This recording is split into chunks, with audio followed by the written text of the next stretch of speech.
కేవలం గంటలో అభిమాని నిరంజన్ కోరినవి కొనిచ్చిన పవన్ కళ్యాణ్ వీడియో వైరల్. నేడు సోషల్ మీడియాలో ఎక్కడ చూసినా పవన్ కళ్యాణ్ వరంగల్ ప్రకటన గురించే చర్చ సాగింది.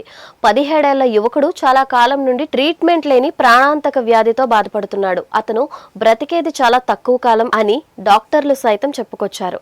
అలాంటి సమయంలో తన చివరి కోరిక పవన్ కళ్యాణ్ చూడడం అని ఆ యువకుడు కోరగా, నెల రోజుల పాటు పవన్ కళ్యాణ్ ని కలిసి ఈ విషయాన్ని తెలియజేయడం కోసం ఆ కుర్రాడి తల్లిదండ్రులు, బంధుమిత్రులు పడిన కష్టం మామూలుది కాదు. ఎట్టకేలకు ఈ విషయాన్ని పవన్ కళ్యాణ్కి తెలిసేలా చేశారు. దీంతో వెంటనే ఆయన నేడు వరంగల్కి వెళ్లి ఆ కుర్రాడిని కలిసి అతని కుటుంబంతో చాలా సమయం గడిపారు. దానికి సంబంధించిన విజువల్స్ ఇప్పుడు సోషల్ మీడియాలో బాగా వైరల్ అయ్యాయి. పవన్ కళ్యాణ్ చూపించిన చొరవ, ప్రేమని చూసి ఆయన అభిమానులు మాత్రమే కాదు, ఇతర హీరోల అభిమానులు కూడా చలించిపోయారు. ఇకపోతే ఆ కుర్రాడు పవన్ కళ్యాణ్ కి ఒక ఐప్యాడ్, రామ్ చరణ్ వద్ద ఉన్నటువంటి ఫుడుల్ జాతికి చెందిన పెంపుడు కుక్కని కావాల్సిందిగా కోరాడు. వీటిని పవన్ కళ్యాణ్ వరంగల్ నుండి వెళ్లిన గంటలోపే ఆ కుర్రాడికి అందేలా చేశాడు. దీంతో ఆ కుర్రాడు పడిన ఆనందాన్ని చూస్తే ఎవరికైనా కళ్ళల్లో నీళ్లు తిరగక తప్పదు.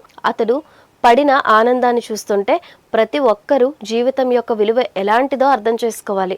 ఈ కుర్రాడు ఎన్ని రోజులు ఈ భూమి మీద ఉంటాడో తెలియదు, కానీ ఉన్నన్ని రోజులు ఖచ్చితంగా ఈ రోజు జరిగిన సంఘటనలను తలుచుకుని ఆనందంగా బ్రతుకుతాడు. ఇకపోతే నిరంజన్ ఆరోగ్య పరిస్థితిని తెలుసుకున్న ప్రముఖ నిర్మాత బండ్ల గణేష్ 5 లక్షల రూపాయలు సహాయం చేస్తానని అధికారికంగా ప్రకటించాడు. అదేవిధంగా ఈ ఏడాది పవన్ కళ్యాణ్ పుట్టినరోజు సందర్భంగా పంజా చిత్రాన్ని సెప్టెంబర్ 2న గ్రాండ్ గా విడుదల చేయబోతున్నారు కైలాష్ ఫిలిమ్స్ సంస్థ. ఈ సందర్భంగా నిరంజన్ కి తక్షణమే 1 లక్ష రూపాయల సాయం అందించాడు. అంతేకాకుండా పంజా చిత్రం నుండి వచ్చే వసూళ్లలో 5% ఆ కుర్రాడికి సహాయంగా అందిస్తామని చెప్పుకొచ్చారు.